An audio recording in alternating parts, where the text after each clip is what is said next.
এত বোকা মনে করিয়েন না, আমরাও কিন্তু খেলা জানি। যে গুণে চুপ করি বইরিছে এগুলো আজীবন চুপ থাকবে।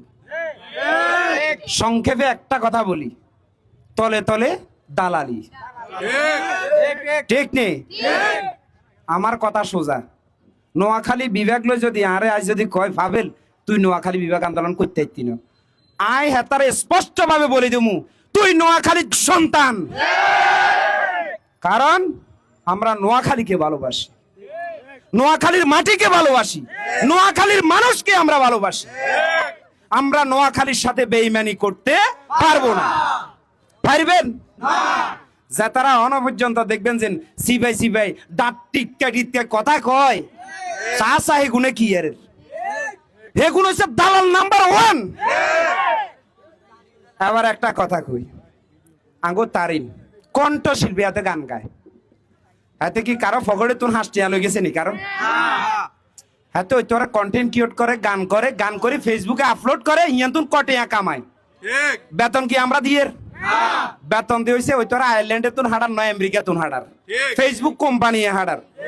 এটার ভিতরে বেটুদের কনে আঙ্গো বাঙালি বলতে ওই তোরা কুমিল্লার মানুষও থাকতে পারে, নোয়াখালীর মানুষও থাকতে পারে। সাইবার অ্যাটাক করিয়া তার আইডিটা নষ্ট করছে। ক্ষতি হয়েছে কার? বাংলাদেশের ক্ষতিও না, বাংলাদেশের জনগণের ক্ষতিও না।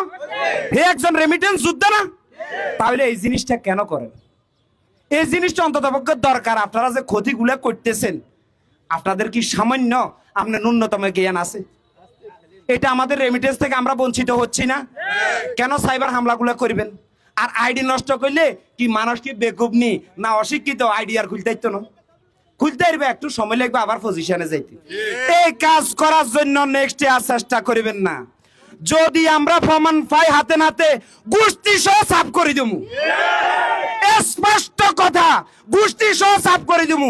এত বোকা মনে করিয়েন না, আমরাও কিন্তু খেলা জানি। জানি না খেলা? কিন্তু এখনো নোয়াখালীর মানুষ ভদ্র সভ্য, এই জন্য আমরা এখনো চুপ করে রয়েছি। কিন্তু আমরা যখন ধরুম না, এক কারো 14 গোষ্ঠী উদ্ধার হয়ে যাব, উদ্ধার হইব নি?